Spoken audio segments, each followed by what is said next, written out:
Julián Chela Ya puedes Flores, empezar a científico compartirla. del ICTP.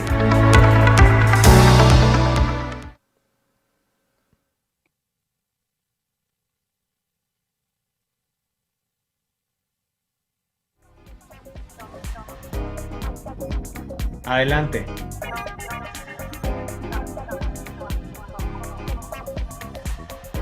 Micrófono también.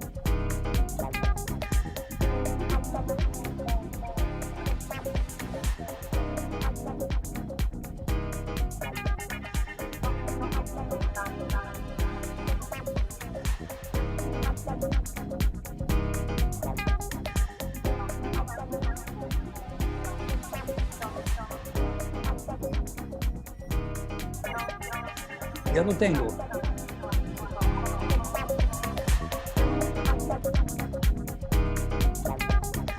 Tiene que decir cómo, Ya puedes compartir tu pantalla. pero ¿cómo hago eso? Parte inferior, share screen.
Nos encontramos entonces en el desarrollo del segundo día del quinto Congreso de Astrobiología Virtual organizado por la Universidad del Atlántico y el Instituto de Astrobiología de Colombia. Estamos en la segunda fase y con la conferencia magistral del doctor Julián Chela, quien en contados minutos estará con nosotros en este importante encuentro virtual. Vamos entonces a ver unos videos, un material importante audiovisual que tiene que ver con toda esta temática que estamos trabajando durante estos días y se extiende hasta el sábado. Recuerdo también que estamos por los diferentes canales institucionales de la Universidad del Atlántico. Adelante entonces.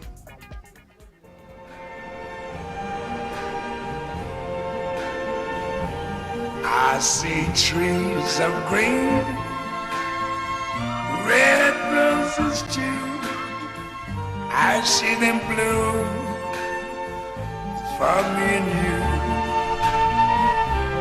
I see skies of blue and clouds of white, the bright blessed day, the dark sacred night.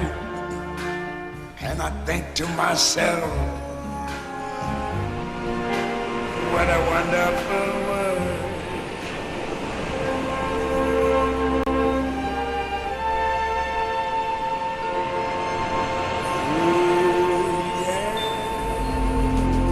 Continuamos con la conferencia magistral Habitabilidad del mundo oceánico en el sistema solar. Bienvenido entonces, doctor Julián.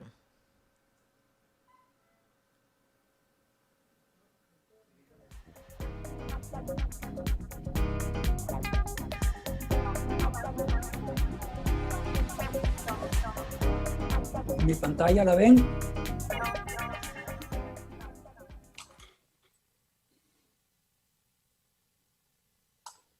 Bien, de acuerdo.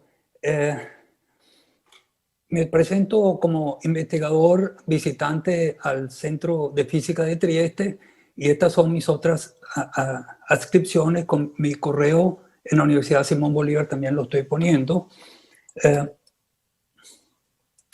pero tengo dificultad todavía de pasar las páginas. Qué broma.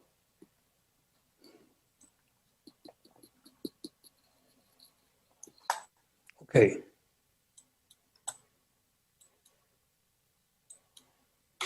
¿Ahora? Ok. Quería decirles, estoy comenzando un minuto.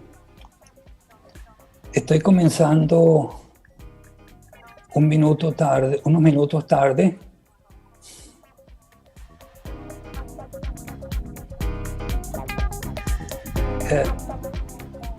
Deseo terminar en 45 minutos, si fuese posible, lo cual me llevaría hasta las 5, hasta la hora completa, ¿no? Hasta... Profesor Juliana, adelante. Sí. Vamos avanzando el De tiempo. acuerdo. La próxima diapositiva son mis agradecimientos a mis coautores en astrobiología, que son Narendra Kumar, el físico, Joseph Segbach, microbiólogo de la Universidad Hebrea de Jerusalén, y Roberto Arreizaga, filósofo de la Universidad de Deusto en Bilbao, España. Tengo otros colaboradores, pero personas que han influido en mi carrera, pero ellos no he escrito, trabajo con ellos. Son esencialmente el venezolano filósofo Ernesto Maíz Vallenilla, el italiano cardenal Carlos María Martini, y en Perú, Octavio Chon Torres me están ayudando a profundizar en las partes de las fronteras de la astrobiología. Además de eso, quiero agradecer a los coautores en instrumentación que me han ayudado, eso lo explicaré durante la charla, el grupo de Hydrobot, Cryobot del JPL y el Consorcio de Penetradores de Gran Bretaña. Y los condirectores de la conferencia en Trieste, Cyril Ponan Peruma, Tobias Owen y François Roland. Para la habitabilidad de los mundos oceánicos, tenemos un primer problema. ¿Es la biología una ciencia universal? Y para responder eso, ya lo hemos discutido en ese trabajo, la Universalidad de la Biología. Tenemos que regresar cualquier cosa que se haga en biología a Darwin, Charles Darwin. Quiero hacerle una secuencia de eventos. Una persona, un joven, muy joven, el ruso, Timofeyev, que lo tengo en mano derecha acá, quien admiraba mucho a Darwin y fue y lo encontró. Cuando regresó a Rusia, dio clases de botánica que inspiraron a la persona a mano derecha, que es Alexander Oparin, que luego, a su vez, Oparin inspiró a muchos de nosotros y a las personas que estaban alrededor de él. Entre ellos, Cyril Ponan Peruma, quien nos impresionó mucho por su amor a la astrobiología y en particular al haber recibido las rocas lunares en el año 69, tenía el laboratorio preparado y ese laboratorio entonces fue accidentalmente recibió la bendición de que en Australia cayó un meteorito Murchison y entonces ese laboratorio hizo ese trabajo importante. Entonces lo que hemos aprendido de ellos es que la exploración del sistema solar es una cosa importante, nos las enseñó Ponan Peruma. Y por eso entonces he hecho un esquema de la charla que tiene las siguientes condiciones. Primero que todo, la exploración del sistema solar. Continuamos con la evolución de la instrumentación, que ha sido francamente importante, en la cual yo he participado en una parte también. Pero la parte central de la charla será la geoquímica de isótopos estables. No es una cosa de general conocimiento, pero creo que en 10 minutos puedo explicárselo bien.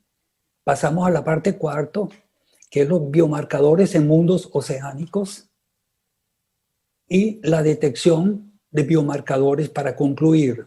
Pero entonces es una buena costumbre siempre resumir la charla y haré mis agradecimientos institucionales al final de ella.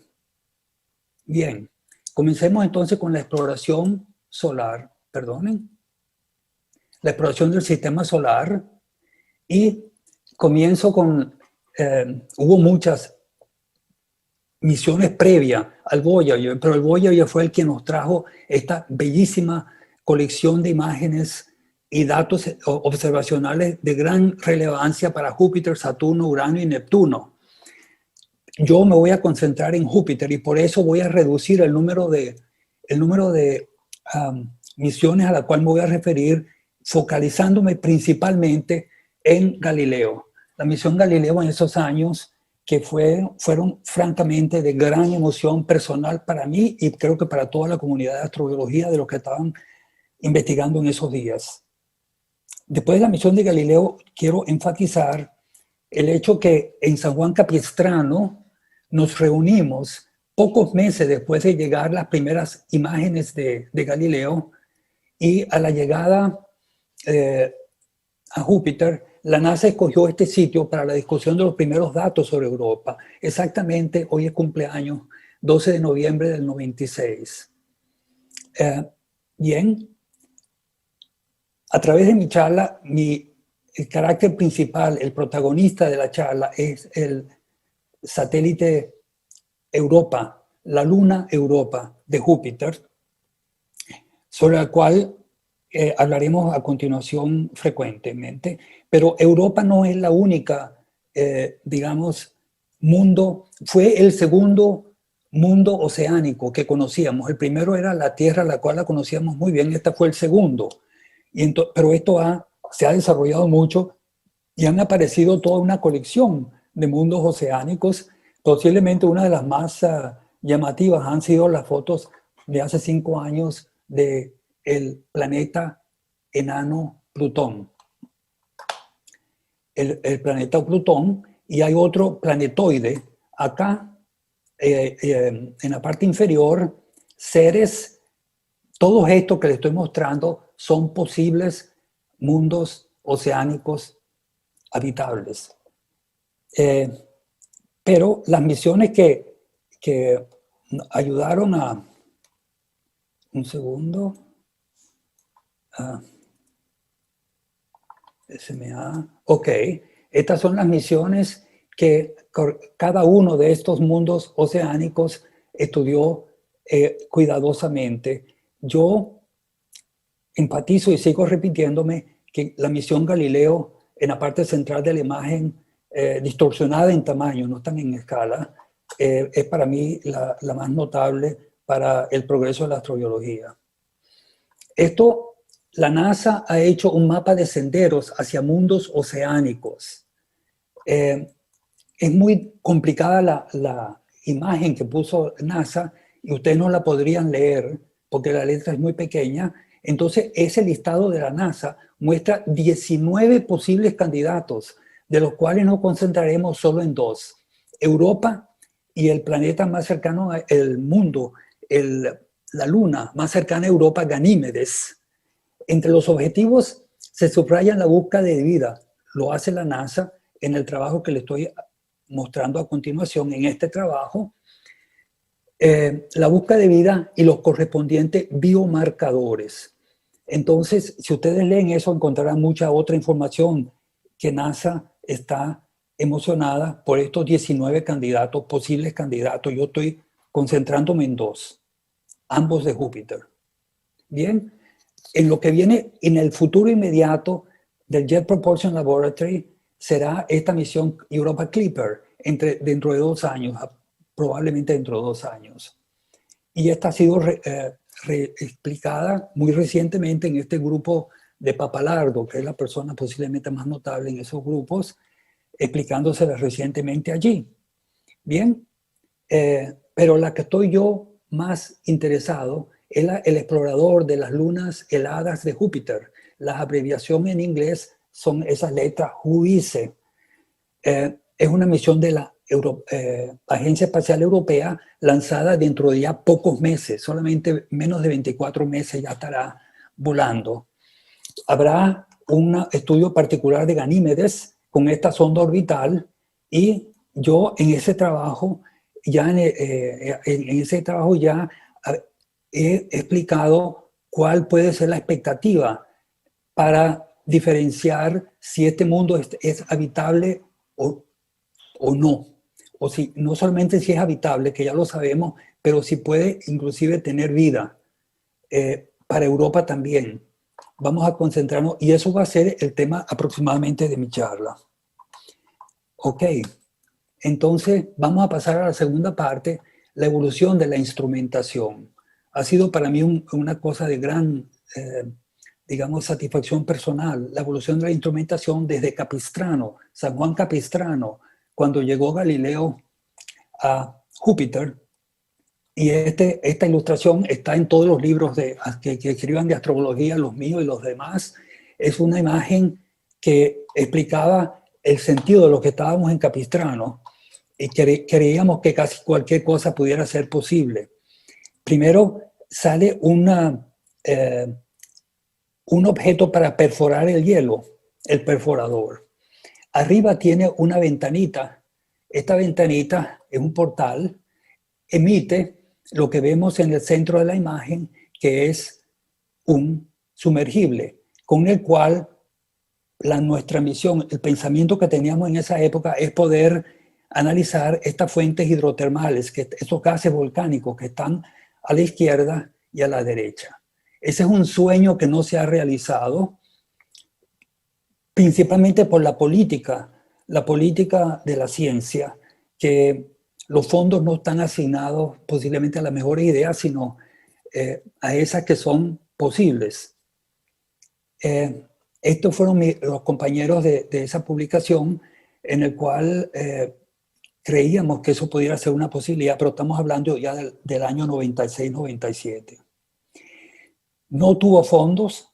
Pasamos entonces a un segundo sueño mío y de un grupo británico en el cual, para estudiar la superficie congelada de Europa, había este dirigible penetrador basado en conocimiento del ejército británico, en bombardear y saber cómo poder bombardear y que puedan sobreexistir el interior de estos dirigibles en la experiencia, digamos, de los ejércitos, es introducir bombas en el centro y que sobrevivan para penetrar los búnkers, los famosos búnkers.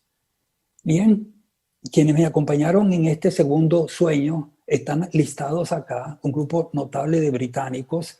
Yo tuve una parte muy pequeña de contribución, pero mi emoción fue tan grande como cualquier otro, muy emocionado con esta posibilidad. No tuvo fondos. Pero vean lo que pensábamos que pudiera ser un espectrómetro de masa para datos geoquímicos, pudiera ser introducido en la cápsula roja que señalo en el centro. Bien, entonces los penetradores no han sido financiados, gente sigue interesada, investigadores siguen interesados en esto, pero no ha sido financiado, pero el espectrómetro de masa es la puerta hacia el futuro. La instrumentación en las próximas misiones, entonces las que están por salir en este momento, los espectrómetros de masa miniaturizados por la Universidad de Berna, los cuales son parte de la misión financiada que saldrá dentro de 24 meses de la Agencia Espacial Europea, que estoy llamando JUICE en esta charla. Entre las posibles mediciones para JUICE se incluyen algunas propuestas de acá, del Centro de Física de Trieste, y los investigadores, los tecnólogos, los responsables de estas miniaturizaciones publican este trabajo y ahí citan que una de las posibles mediciones es la que le voy a estar explicando durante esta charla. Entonces, hablemos del espectrómetro de masa un poquito más. El instrumento para analizar la composición de diferentes elementos químicos e isótopos, eso es lo que hace esto en las universidades frecuentemente se estudia, pero no miniaturizado como la Universidad de Berna ha logrado. Estos suizos son increíblemente capaces para hacer eso. Calentando una muestra permite separar los núcleos atómicos en términos de masas y cargas. El caso del azufre se produce una distribución de iones por masa.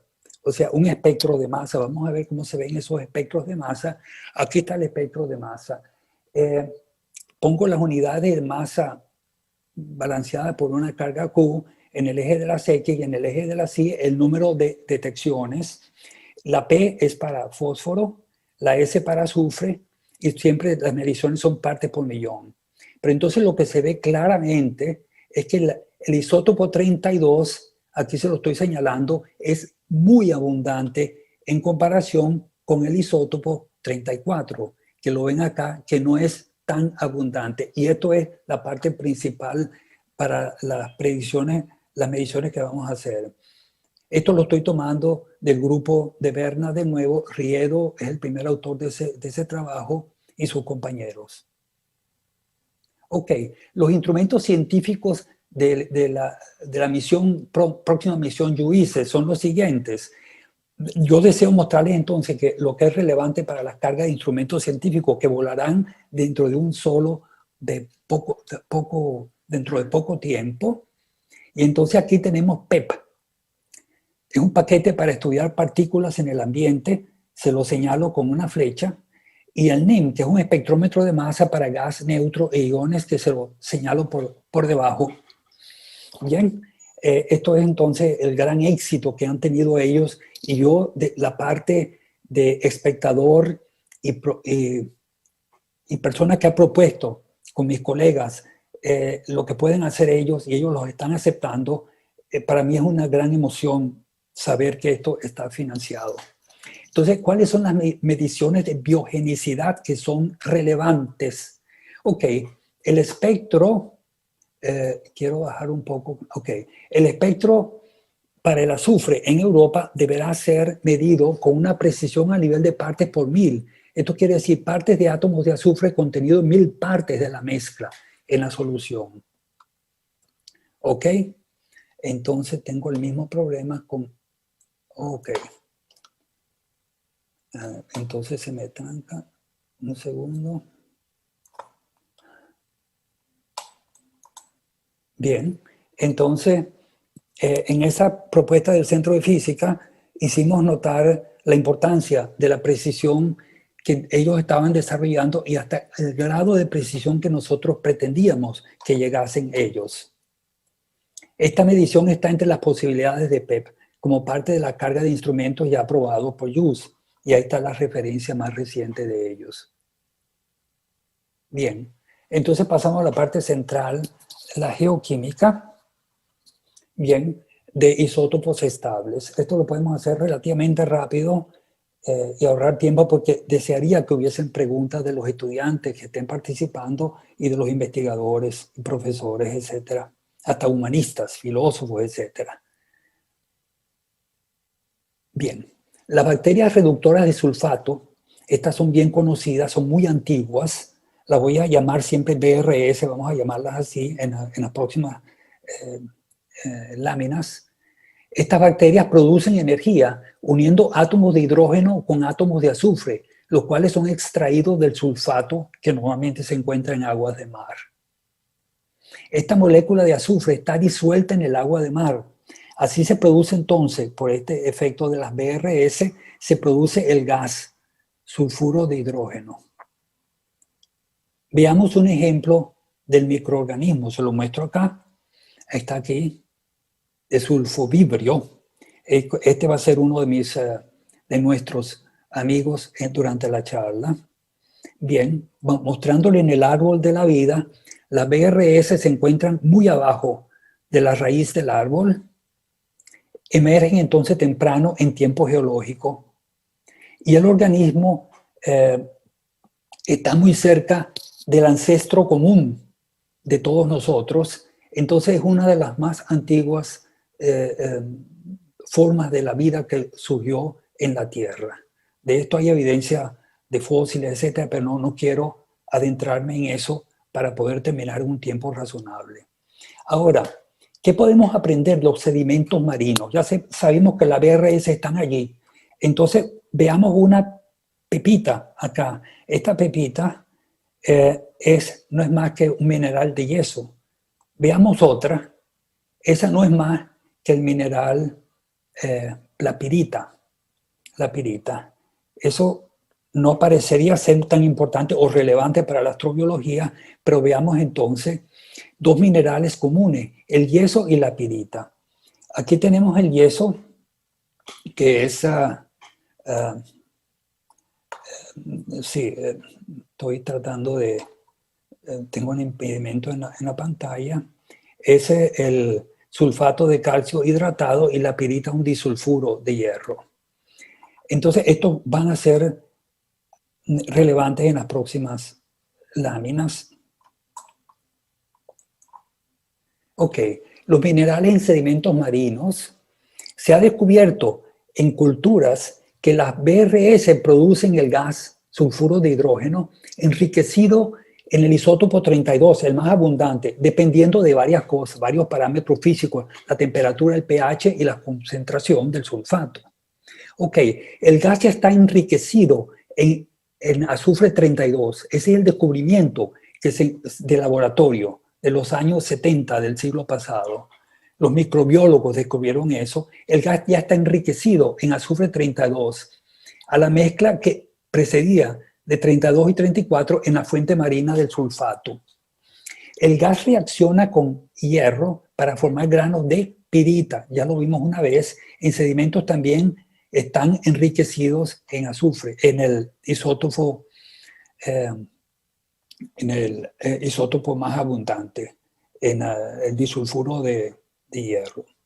El sulfato en agua de mar queda empobrecido en azufre 32. Al sufrir evaporación se forman sedimentos minerales de sulfato. Ellos están empobrecidos también, empobrecidos en azufre 32. Ese es el caso del yeso. Tengo una dificultad con esta. Bien. No sé por qué. Perdonen un segundo. Ok. Entonces llegamos posiblemente a la imagen más compleja de la charla. Pongo a las bacterias reductoras de sulfato en el centro de la pantalla, acá. Ellas tienen efectos sobre agua de mar. Vamos a pasar primero hacia el sulfato marino disuelto en agua de mar que vemos acá arriba.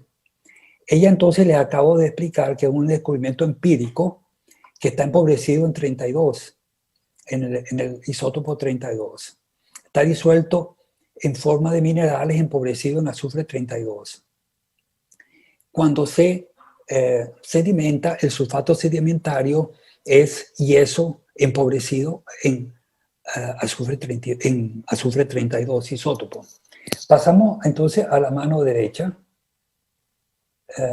de la imagen.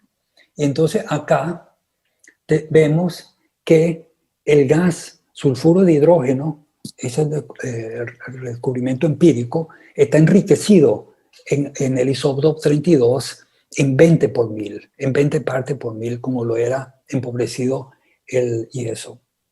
Ahora, este gas en el fondo marino se reacciona con el hierro y se forman estas pepitas de pirita enriquecidas en azufre 32. Entonces, si vemos ambos lados de la flecha con dos puntas, los sedimentos de diferente origen, según la acción de las BRS, producen una cosa de extraordinario interés que les muestro acá, que es que hay una diferencia en la abundancia de azufre 32 de hasta 40 por 1000.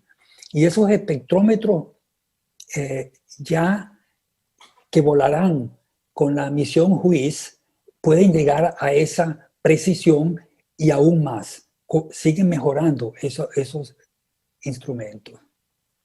Ok, ahora, ¿cuál es el patrón? ¿Cómo podemos decir que una cosa es más abundante que otra? Hay un patrón para las abundancias isotópicas. Ese es el cráter Barringer, de la región que una vez era mexicana y por eso recibió el nombre Cañón del Diablo. La meteorita creó este tremendo, profundo cráter y el meteorito, vamos a llamarlo M, que produjo el cráter, lo abreviamos como el meteorito Cañón del Diablo, MCD. Ok, un fragmento de este MCD, 360 kilos, los tomamos siempre como patrón de las mediciones universales, está guardado, está preservado en el Museo Nacional de Historia Natural de París.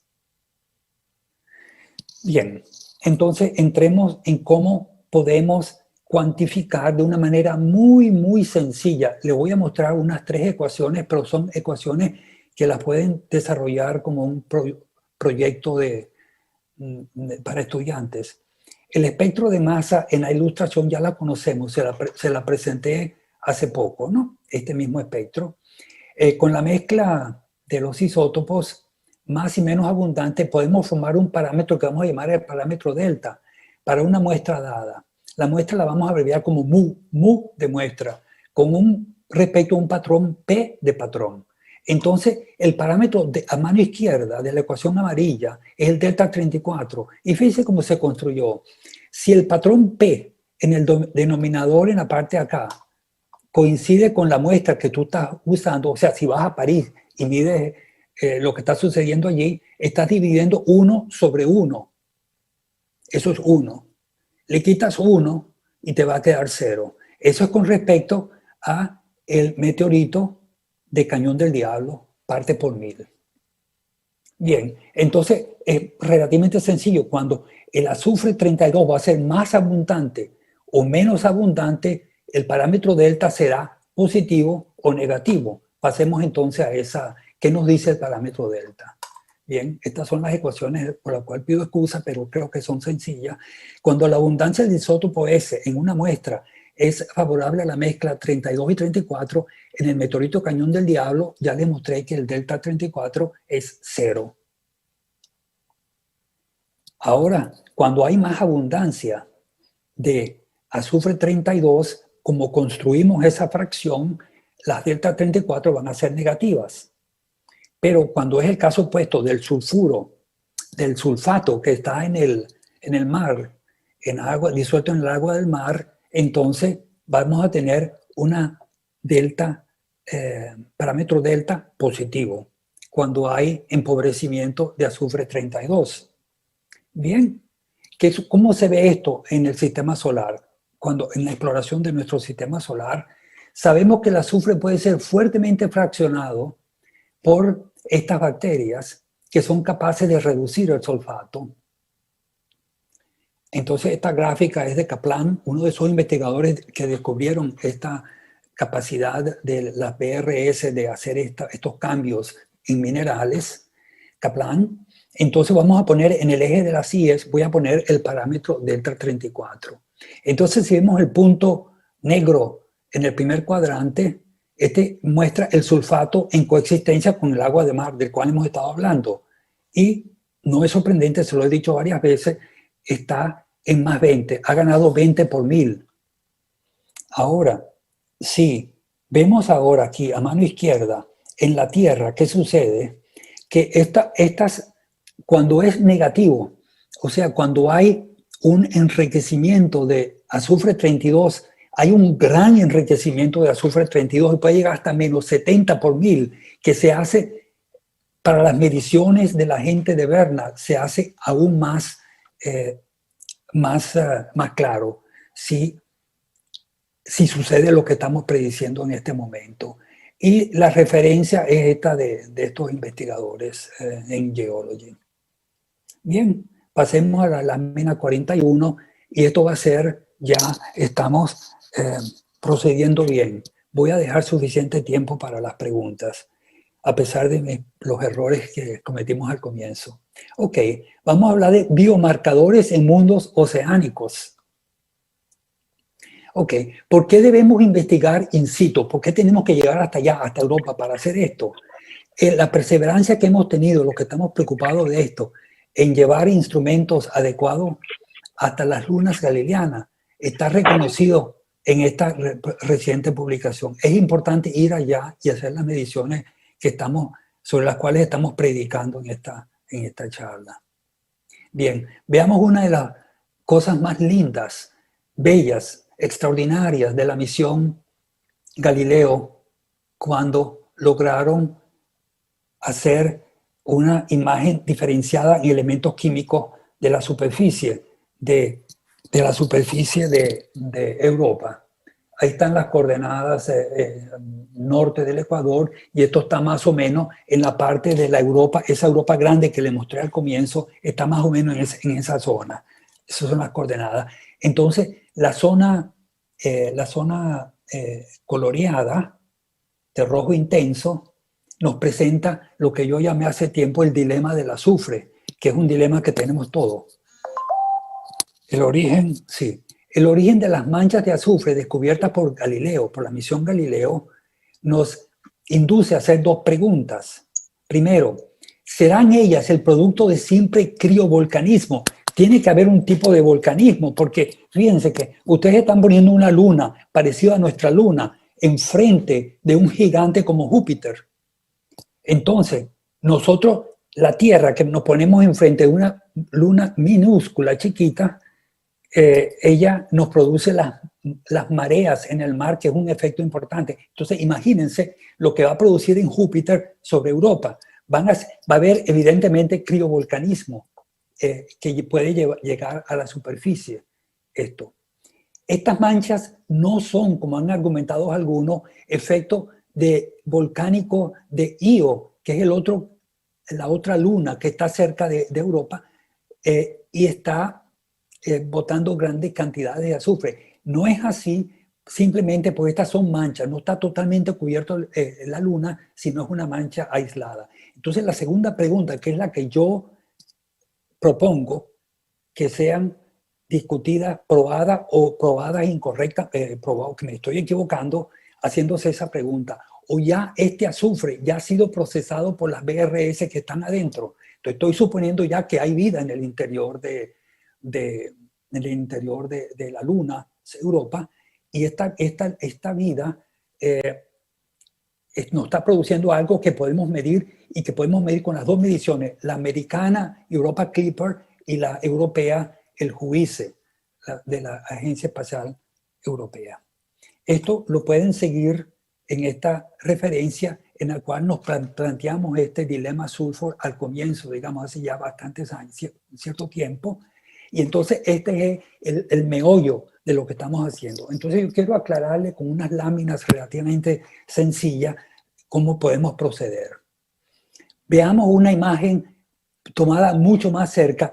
Fue una órbita muy posterior a aquella que nos mostró la primera imagen redonda, grande, bella, brillante de Europa. Esta se acercó en una órbita esa fue la segunda órbita, esta es la 14, 15, 16 vez que pasó. Entonces se acercó a Europa y pudo ver esta mancha oscura, que la podemos llamar en latín mácula, de Castalia. Está sobre el horizonte y está un poquito más atrás, si se acuerdan de la imagen de Europa, un poquito más atrás del centro de esa imagen. La mácula de Castalia está en una depresión con una profundidad de 350 metros, y de que es mancha, ahí se la estoy mostrando, esa es la mancha. Y entonces, ¿qué es lo que sucedió?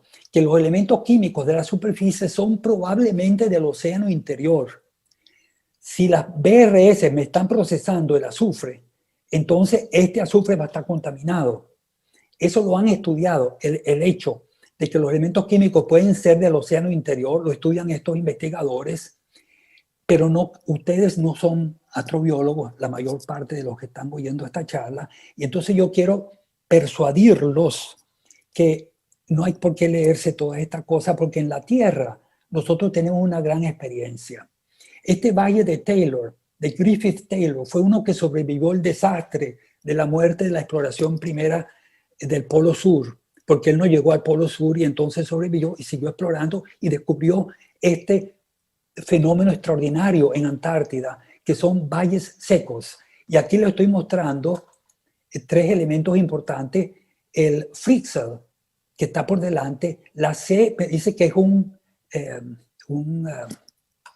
glaciar, y atrás escondido está la H, que es otro lago congelado, que han sido exhaustivamente estudiadas, estudiadas con gran cuidado. Y entonces quiero mostrarle cómo lo que está sucediendo en Europa no es extraño en nuestro primer mundo oceánico, que es la Tierra. Las manchas en la superficie del lago Hoare, que era el último que estaba en el valle de Taylor. Aquí está, con un pico, están viendo y se ve la mancha allí, una mancha. Esa mancha, que la estoy resaltando, es una mancha sobre la superficie del lago. ¿De dónde viene esa mancha? Entonces ahí esta gráfica, que no sé si la he hecho suficientemente clara, pero en esta gráfica, en el fondo del corte transversal del hielo que está cubriendo los lagos congelados del valle, de los valles secos de Antártida, aquí hay unas alfombras de algas. Hay algas en el fondo que están flotando, es parte del ecosistema del lago. Y entonces, ¿qué sucede? Que hay una cosa extraordinariamente bella, que estas algas emigran y pueden llegar hasta la superficie, como la estamos viendo a mano derecha.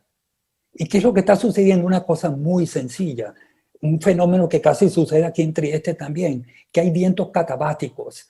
El del Polo Sur es muy fuerte, el de Trieste no está tan mal, pero está bastante alto, pero puede llegar hasta 200 kilómetros por hora. ¿Qué es lo que sucede? Que está raspando la parte superior del corte, y entonces, como la física te pide que tengas esa misma cantidad de hielo, entonces por debajo se va a estar recongelando el hielo, y entonces las alfombras quedan atrapadas y gradualmente continúan y llegan a subir hasta el exterior, como lo estamos mostrando a mano derecha. Lo estamos mostrando a mano derecha acá. Bien, entonces pasamos a la próxima sección, que es la detección de biomarcadores, y estoy contento de poder terminar relativamente bien y contrarrestar el tiempo perdido inicialmente. Ok, el segundo mundo oceánico a la izquierda, que es Europa, es análogo al primero, que es la Tierra. Y entonces, si vemos los detalles del corte de Europa, vemos a mano derecha que hay hielo donde debe haber hielo, hay un océano donde debe haber un océano, y hay un manto de silicato donde debería haber un manto de silicato sobre el núcleo de hierro. Bien, pero eso es, al ver Europa en Capistrano, cuando la vimos en el año 96 en Capistrano, entonces estábamos emocionados con la charla de allá de habitabilidad de Europa, que fue mi charla, de que era una cosa, podría ser interesante, pero lo que nos sorprendió muchísimo fue el descubrimiento posterior, porque el mundo oceánico Ganímedes, que es el gigante que está al lado de Europa, no es análogo a la Tierra. Fíjense, hay una superficie helada arriba. Luego está sobre el océano salado, como lo está en la Tierra. Pero luego del océano salado está sentado sobre hielo, un manto helado. Y ese manto helado está sentado sobre el manto de silicato y después encima del núcleo de hierro. Entonces, cuando hay actividad volcánica, el manto de silicato, para tener una actividad volcánica que me pueda alimentar las bacterias que están en el océano salado, debe de haber un argumento relativamente claro para ver si hay posibilidad de que haya vida acá en Ganímedes. En Europa es mucho más, más directa. Entonces, veamos esta analogía entre la habitabilidad de la Tierra y las lunas de Júpiter. Tenemos a la Tierra a mano derecha, entonces aquí están tres mundos oceánicos. Estamos familiarizados con la Tierra a mano derecha, pero fíjense la primera flecha. La primera flecha nos hace, ambos puntas de la flecha nos indican dónde está el océano, debajo del hielo, y el hielo se lo estoy mostrando dónde está en la Tierra. No tengo por qué decírselo porque lo conocemos todo. Entonces esa es una buena analogía, pero si vamos al segundo ejemplo, Ganímedes, entonces veamos la flecha de dos puntas. El océano tiene por debajo hielo, mientras que el océano nuestro, evidentemente no. Cuando tú vas, inclusive en las Marianas, donde tú quieras que llegues, o en el centro del Atlántico, si vas al fondo, encuentras un fondo sólido de donde hay actividad volcánica, que los estudiosos del origen de la vida te dicen que allí, alrededor de ella, se pueden generar vida alimentándose de esos elementos químicos que están siendo vomitados por la Tierra. Bien, entonces esta es la parte, yo creo, principal que les quería mostrar. Y entonces, en ese trabajo que le mostré cuando hablé de la misión de JUICE, la misión de la NASA, de la Agencia Espacial Europea, tenemos este trabajo donde hay la predicción, una predicción clara que es en la próxima lámina la veremos. ¿Hay vida en las lunas galileanas? Entonces ya podemos decir, no solamente yo, sino los mismos estudiantes que estén oyendo esta clase, es relativamente trivial lo que estoy diciendo. Vean ustedes que antes de mostrarles lo que les voy a mostrar, traten de adivinar lo que les voy a escribir. Ya tienen sus 5 segundos, déjenme escribírselo entonces. Entonces nosotros esperaríamos que un valor grande y negativo del parámetro delta 4 para Europa, medible por los espectrómetros de masa del departamento del grupo de Berna, que ya está financiado y volarán con la misión dentro de 2 años. Entonces yo espero que eso sea una realidad. Luego, un valor pequeño y negativo para delta 34 para Ganímedes. Si hubiese o no contacto del núcleo con los océanos, o si pudiese haber una manera de trasladar esos elementos químicos, que es el alimento, la comida, es la comida de las bacterias de un ecosistema, digamos, de un ecosistema de Ganímedes, ganimedianos, podemos decirlo, y eso no es imposible, es difícil de entender, pero no es imposible. Y uno de los principales investigadores de JPL en los Estados Unidos, la presencia de vida no está excluida, no los garantiza en ese trabajo de Papalardo y sus compañeros.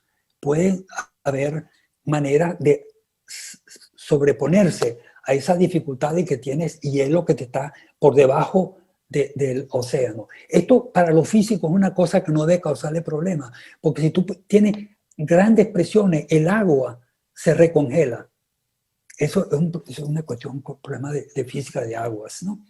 Y entonces por eso está el segundo por debajo. Ok, entonces yo aquí quiero resumirles, o sea, quiero repetirles la charla y hacer mis agradecimientos institucionales. Y termino 45 minutos, pero un poquito empujado, ¿no? Empujones. Ok, lo primero que hemos visto es que los instrumentos de los cuales nos enamoramos desde Capistrano hasta el presente, los 2 primeros, el hidrobot, criobot y los penetradores, no han tenido éxito por ahora de llegar a ser, a volar. Pero los suizos de Berna han tenido éxito con su espectrómetro miniaturizado. Que sean suizos y que sean miniaturizados creo que no es sorprendente. Bien, entonces, ¿qué pasa cuando modificas con BRS los componentes acá? Entonces, se convierten en biomarcadores. El azufre te produce biomarcadores. Aquí tenemos entonces la BRS, una imagen de ellos. Ella le mostré que se entran en agua de mar, se disuelven y entonces comienzan a actuar sobre lo que ellas encuentran y producen entonces minerales empobrecidos en azufre 32 y minerales enriquecidos en azufre 32, que esa es la pirita, que frecuentemente los mineralólogos lo llaman el oro de los tontos, porque la pirita luce mucho como si fuera oro, no lo es. Ok, ¿qué sucede entonces? La cosa importante es que nosotros estamos pensando que el dilema de azufre nos va a decir que tomamos la posibilidad para que nos prueben incorrectamente que hay efectos de la BRS que están procesando el azufre que llega a las superficies de Europa. Y esas superficies son medibles y serán medibles en el futuro inmediato. Y ellas deben de tener un señal posiblemente de una gran variación en el parámetro delta 34. este no sería solamente el único indicador de vida, tiene que ser complementado por una serie de otros indicadores, pero veamos lo que les dije.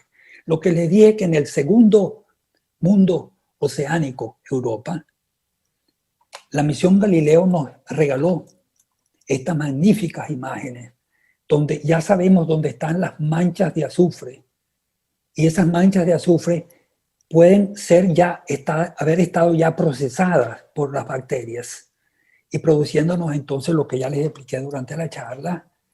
Y entonces, ¿qué sucede? Que ver si esas manchas provienen del interior y provienen ya precisadas es algo que ninguno de ustedes, ninguno de nosotros puede sorprenderse, porque ya eso sucede con frecuencia en nuestro primer mundo oceánico, que es la Tierra.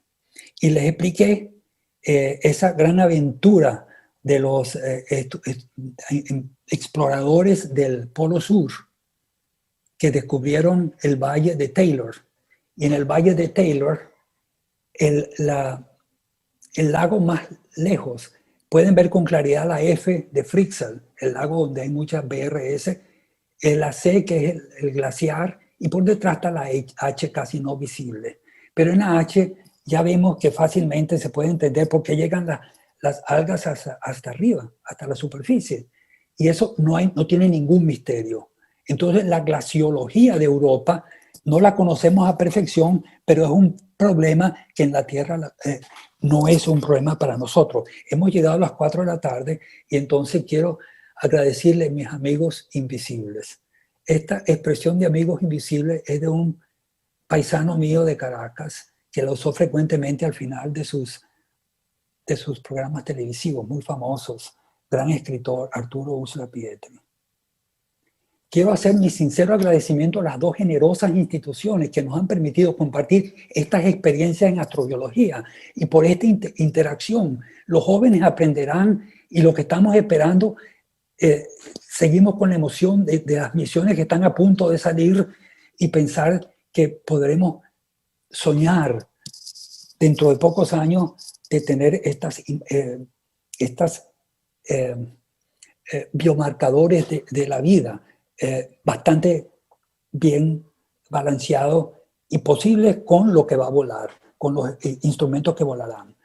Ahora, al Instituto de Astrobiología de Colombia quiero agradecer, pero particularmente a su director Jorge Enrique Bueno Prieto, por haber hecho este gran esfuerzo. Y a la Universidad del Atlántico, especialmente a su equipo rectoral, me dirijo a ellos, que sabiamente supo apoyar esta ciencia de la astrobiología, y ustedes como universidad están en una minoría. Creo que una minoría a la cual debemos agradecer profundamente por haber hecho esto posible. Entonces, gracias, amigos invisibles, y quedo a su disposición para las preguntas que el tiempo nos permita, porque sé que tuvimos problemas al comienzo. Gracias, Jorge. Gracias a ti, Julián, por tu conocimiento, por tus aportes en la astrobiología. Definitivamente, pues, eres uno de los pioneros para la astrobiología en Sudamérica, en Latinoamérica. Gracias. Y pues, sin lugar a dudas, todo un maestro, no solamente para mí, sino para todos los que seguimos esta ciencia interdisciplinaria. Muchas gracias. No, gracias a ti. Para un par de preguntas. Voy con la primera. ¿También podría ser el ácido sulfúrico un biomarcador importante si se tiene en cuenta que este es uno de los productos finales del metabolismo en arqueas sulfodependientes, como las del género Sulfolobus, cuyo hábitat son las fuentes hidrotermales ácidas de la Tierra? Creo que posiblemente pudiera ser. Eso no lo veo tan claro como veo el azufre, directamente el azufre por los isótopos, porque tendríamos que pensar cuál es el instrumento con el cual se harían esas mediciones, y si esos instrumentos que pudiera producir, digamos, la persona que piensa del ácido sulfúrico, si esos instrumentos pueden volar, o si estos instrumentos volarán. Yo creo que lo importante de esta charla es que estamos hablando, después de la desilusión del hidrobot y criobot y de los penetradores que creíamos en ellos pero no los apoyaron, tienen que ser instrumentos que sean apoyados por las agencias espaciales y ya eso están decididos. Están decididos porque ya están asignados los fondos hace un par de años. No sé si responde la pregunta, me gustaría oír la segunda. Claro que sí. ¿Sería posible que el azufre también o en parte derivase de la hiperactividad volcánica de Io? Exactamente. Claro, como estaba un poco nerviosa al comienzo de la charla, lo dije a 500 kilómetros por hora. La razón es la siguiente. Mira, no sé si no estoy seguro de hacer una cosa que Jorge no me regañaría después, pero posiblemente pudiera regresar. No sé si puedo regresar aquí. Vamos acá. Acá es donde estoy. En esta lámina, dura un tiempito, aquí está. ¿Qué es lo que sucede? Que Io está cerca de Júpiter y por estar cerca está en peor posición para mantener sus elementos químicos adentro porque hay unas terribles mareas que te botan todo el azufre hacia afuera. Y eso está expandido en el sistema de Júpiter.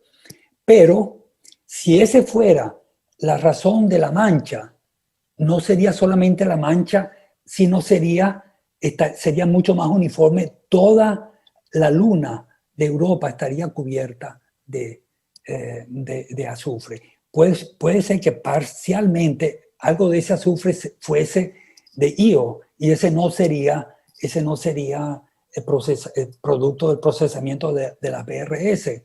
Pero yo creo que si hay una actividad importante, fíjate que las bacterias a veces tienen maneras extraordinarias de cambiar los mundos, como nos cambiaron a nosotros temprano, cuando se inventó la fotosíntesis.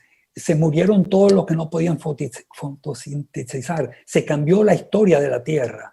Entonces estos son efectos mayúsculos lo que pueden hacer las bacterias. Entonces yo creo que aunque haya parte del azufre de Io, la mayor parte de esto en esa posición del dilema del azufre que yo planteé, ahí me voy por la segunda opción de que hay bacterias adentro que te están produciendo efectos en la superficie cuyos biomarcadores son medibles y Dios mediante serán medibles. Perfecto, Julián, muchísimas gracias. El tiempo lo tenemos ajustado, no me queda más sino nuevamente agradecerte. Un abrazo desde Colombia y pues en nombre del 5º Congreso Internacional de Astrobiología, me place verte y sigo con mi invitación abierta cuando el tiempo y este periodo pandémico termine, poderte tener en algún momento en Colombia. Agradezco esas generosas comentarios y los aplausos de Juan Pérez Mercader que los acabo de ver.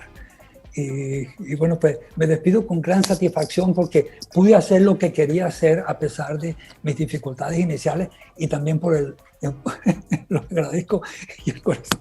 Magnífico, magnífico. Ok, hasta luego y gracias.